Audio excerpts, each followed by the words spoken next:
The process of making gypsum board begins at the quarry, where crews mine the gypsum, a soft rock. The loaders dump their haul into what's called an apron. The apron channels the gypsum onto a conveyor, breaking up the big chunks along the way.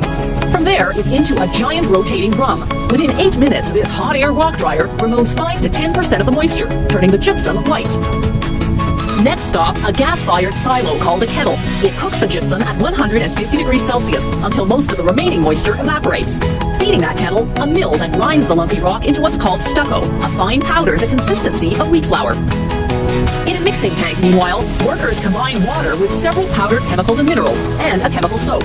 The dry additives give the board the required structure, while the soap creates air bubbles to make the board lighter. In a separate machine, they mix the stucco with an accelerator to make the gypsum set faster. Now they combine the two separate batches, creating a mixture called a slurry. It looks like thick white soup. Now they'll form it into gypsum board, which is basically a slurry sandwich. The bread is this thick, heavyweight paper. As the roll unwinds, creaser reels, as they're called, score a line about 3 centimeters thin from both edges.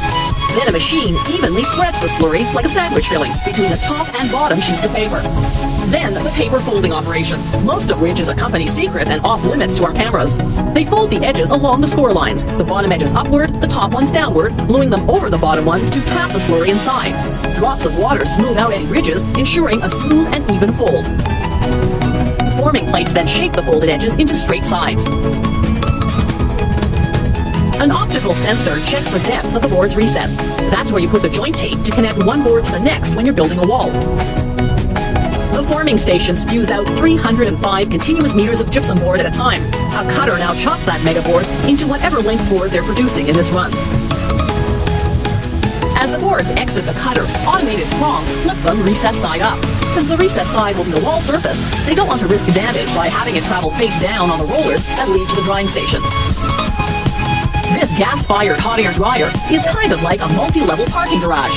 It's more than 150 meters long and has 8 decks. The factory can cure hundreds of boards at a time. It takes 40 minutes to move through the dryer's 4 temperature zones, which start at 350 degrees Celsius and get progressively cooler to 150 degrees. The boards are sold in pairs, so the machinery stacks them in 2s, then tapes them together. The tape bears the brand name, as well as the size and thickness of the board. Standard lengths range from 8 to 14 feet, and the most common thicknesses are 1/2 inch and 5/8 of an inch. In this industry, imperial measurements are still the norm. The tape also tells the consumer what type of gypsum board it is.